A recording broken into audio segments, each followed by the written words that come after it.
ಬಾಗಲಕೋಟೆ ಅಭಿವೃದ್ಧಿ ಪ್ರಾಧಿಕಾರ ಕಚೇರಿಯಲ್ಲಿ ಹೈ ಡ್ರಾಮಾವೇ ನಡೆದು ಹೋಗಿದೆ. ಪರಿಹಾರ ನೀಡದ ಹಿನ್ನೆಲೆ ಪ್ರಾಧಿಕಾರ ಸಿಬ್ಬಂದಿಗೆ ಚಪ್ಪಲಿ ಏಟನ್ನು ಕೊಡಲಾಗಿರುವಂಥದ್ದು. ಬಾಗಲಕೋಟೆ ಅಭಿವೃದ್ಧಿ ಪ್ರಾಧಿಕಾರ ಕಚೇರಿಯಲ್ಲಿ ನಡೆದಿರುವಂತಹ ಹೈ ಡ್ರಾಮಾ. ಪರಿಹಾರ ನೀಡದ ಹಿನ್ನೆಲೆ ಪ್ರಾಧಿಕಾರ ಸಿಬ್ಬಂದಿಗೆ ಚಪ್ಪಲಿ ಏಟು ಬಿದ್ದಿದೆ. ಉದ್ದೇಶಪೂರ್ವಕವಾಗಿ ನನ್ನ ಮೇಲೆ ಹಲ್ಲೆ ಮಾಡಲಾಗಿದೆ, ನನಗೂ ಈ ವಿಷಯಕ್ಕೂ ಸಂಬಂಧ ಇಲ್ಲ, ಆದರೂ ನನ್ನ ಮೇಲೆ ಹಲ್ಲೆ ಮಾಡಿದ್ದಾರೆ. ರೈತನಿಂದ ಹಲ್ಲೆಗೊಳಗಾದ ನೀಲಕಂಠ ಅಂಕದ ಹೇಳಿಕೆಯನ್ನು ಕೊಟ್ಟಿರುವಂಥದ್ದು. ವಿನಾಕಾರಣ ನನ್ನನ್ನೇ ಟಾರ್ಗೆಟ್ ಮಾಡಲಾಗ್ತಾ ಇದೆ. ಅವರ ಪರಿಹಾರದ ಬಗ್ಗೆ ಯಾವುದೇ ಮಾಹಿತಿ ನನಗೆ ಇಲ್ಲ ಅಂತ ಹೇಳ್ತಿದ್ದಾರೆ. ನನ್ನ ವ್ಯಾಪ್ತಿಗೆ ಬರುವಂತ ರೈತ ಫೈಲ್ ಸಹ ಬರುವುದಿಲ್ಲ. ರೈತನ ಪರಿಹಾರದ ವಿಷಯ ನ್ಯಾಯಾಲಯದಲ್ಲಿದೆ.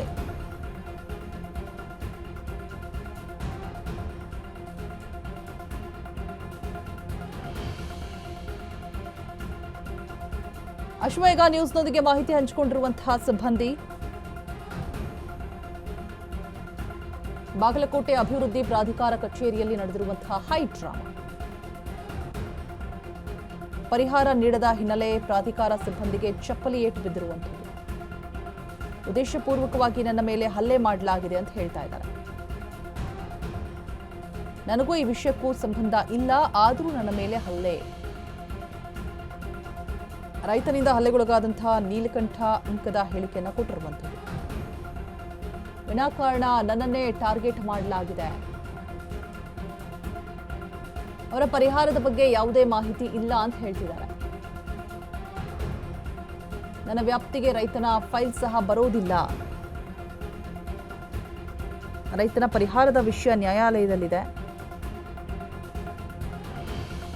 ರೈತನ ವಿರುದ್ಧ ನವನಗರ ಠಾಣೆಯಲ್ಲಿ ದೂರನ್ನ ಕೊಟ್ಟಿದ್ದೀನಿ ಅಂತ ಕೂಡ ಹೇಳ್ತಿದ್ದಾರೆ. ಅಶ್ವವೇಗ ನ್ಯೂಸ್ನೊಂದಿಗೆ ಮಾಹಿತಿಯನ್ನು ಹಂಚಿಕೊಂಡಿರುವಂತಹ ಸಿಬ್ಬಂದಿ,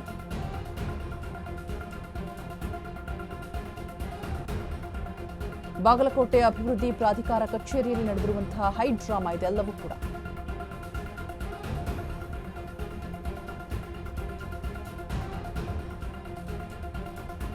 ಉದ್ದೇಶಪೂರ್ವಕವಾಗಿ ಮಾಡಿದ್ದಾರೆ ಅಂತ ಇವರು ಹೇಳ್ತಾ ಇದ್ದಾರೆ. ಅಲ್ಲಿ ನೋಡಿದ್ರೆ ಅನ್ಯಾಯ ಆಗಿದೆ ಅಂತ ಅಲ್ಲಿ ಹೇಳಲಾಗ್ತಾ ಇದೆ. ಸೊ ಏನಾಗಿರಬಹುದು, ಯಾವುದೇ ಸಂಬಂಧ ಇಲ್ಲ ನನಗೂ ಇಲ್ಲಿ ನಡೆದಿರುವಂತಹ ವಿಚಾರಕ್ಕೂ. ಸುಮ್ಮನೆ ನನ್ನ ಮೇಲೆ ಹಲ್ಲೆಯನ್ನ ಮಾಡಿದ್ದಾರೆ, ನೀಲಕಂಠ ಹೇಳ್ತಾ ಇದ್ದಾರೆ. ನನ್ನನ್ನು ಟಾರ್ಗೆಟ್ ಮಾಡಿದ್ರು. ಪರಿಹಾರದ ಬಗ್ಗೆ ಯಾವುದೇ ಮಾಹಿತಿ ಇಲ್ಲ ಅಂತ ಕೂಡ ಹೇಳಲಾಗ್ತಾ ಇದೆ. ರೈತನ ಫೈಲ್ ನನ್ನ ವ್ಯಾಪ್ತಿಗೆ ಬರೋದಿಲ್ಲ ಕೂಡ ಅಂತ ಕೂಡ ಹೇಳ್ತಿದ್ದಾರೆ.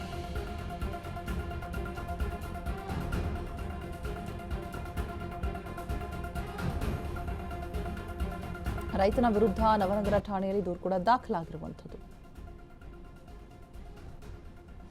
ನಮ್ಮ ಪ್ರಾಧಿಕಾರದೊಳಗೆ ಪುನರ್ವಸತಿ ಕಚೇರಿಯಿಂದ ಹಕ್ಕುಪತ್ರ ಮತ್ತು ಉಯಿ ಖಾತೆ ಉತ್ತಾರದ ಇಶ್ಯೂ ಸಲುವಾಗಿ ಸಂತ್ರಸ್ತರಿಗೆ ಕೊಡೋ ಸಲುವಾಗಿ ಫಂಕ್ಷನ್ ಇತ್ತು. ನಮ್ಮ BTD ಪ್ರಾಧಿಕಾರದ ಅಧ್ಯಕ್ಷರು ಬಂದಿದ್ದರು. ಅದಕ್ಕೆ ಅವ್ರಿಗೆ ನಾನು PA ಇದ್ದೀನಿ. ಆ ಇದ್ದ ಸಲುವಾಗಿ ಒಮ್ಮೆ ರೈತ ಬಂದು ಕೇಳಿ, ನಾನು ಫೈಲ್ ಏನು ಮಾಡಿದ್ದೀನಿ, ನಾನು ಯಾಕೆ ನೀನು ಆ ಫೈಲ್ ಯಾಕೆ ಮಾಡಿಲ್ಲ, ನೀನು ಸಾಹೇಬ್ರು ಯಾಕೆ ಮಾಡಿ, ನಿನ್ನ ಫೈಲ್ ನನಗೆ ಸಂಬಂಧ ಇಲ್ಲಪ್ಪ, ಬೇರೆಯವ್ರು ಅಲ್ಲಿ ಅದಕ್ಕೆ ಅಧಿಕಾರಿ ಹೋಗಿ ನಾ ಏನು ಮಾಡೋದೀನಿ ಅಂತಂದೆ. ಬಂದು ಪದೇ ನನಗೆ ಹ್ಯಾರಾಸ್ಮೆಂಟ್ ಮಾಡಿ ಕುದಿ ಕೈ ಹಾಕಿದಂಗೆ ಮಾಡಿದ, ಚಪ್ಪಲಿಲಿ ಬಡಿದು ಬಿಟ್ಟ ಸರ್. ಮತ್ತು ಬಂದು ಸಮಾಧಾನಲೇ ಹಿಂಗೈತಿ ಏನು ವಿಚಾರ ಇಲ್ಲ, ಏನಿಲ್ಲ. ಇಂದು ಒಂದು 5-10-12 ಮಂದಿ ಇದ್ರು ಹಂಗೆ ಯಾವುದೇ ರೀತಿ ಅವರು ಸ್ಟ್ರೈಕಿಗೆ ಬಂದಿದ್ರಿ, ಹಂಗೆ ಯಾವುದೇ ರೀತಿ ಏನಿರಲಿಲ್ಲ. ಬಂದು ನನಗೆ ಈ ರೀತಿ ಹ್ಯಾರಾಸ್ಮೆಂಟ್ ಮಾಡಿದ ಸರ್.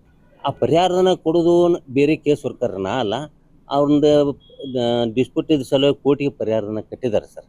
ಅವ್ನು ತೊಗೊಂಡನೂ ಗೊತ್ತಿಲ್ಲ, ಏನೂ ಗೊತ್ತಿಲ್ಲ, ಅನ್ನೆಸರಿ ಬಂದು ನನ್ನ ಮೇಲೆ ಹ್ಯಾರಾಸ್ಮೆಂಟ್ ಮಾಡಿದ್ದಾರೆ ಸರ್. ಉದ್ದೇಶಪೂರ್ವಕ ಅನ್ನಿಸ್ತದೆ ಸರ್ ನನಗೆ. ಯಾಕಂದ್ರೆ ಅವ್ನ ಫೈಲ್ಗೆ ನನಗೆ ಏನೂ ಸಂಬಂಧ, ನೀನು ಅದಿ ಸಾಹೇಬ್ರು ಹೇಳ್ಯಾರ ಅದನ್ನ ಯಾಕೆ ಮಾಡೋದಿಲ್ಲ ಅಂತೇಳಿ ಬಂದು ನನಗೆ ಜಾಗನ ತೊಗೊಂಡು ನನಗೆ ಗೊತ್ತಿಲ್ಲ, ತೊಗೊಂಡವನು ಗೊತ್ತಿಲ್ಲ, ಏನೂ ಗೊತ್ತಿಲ್ಲ ಸರ್.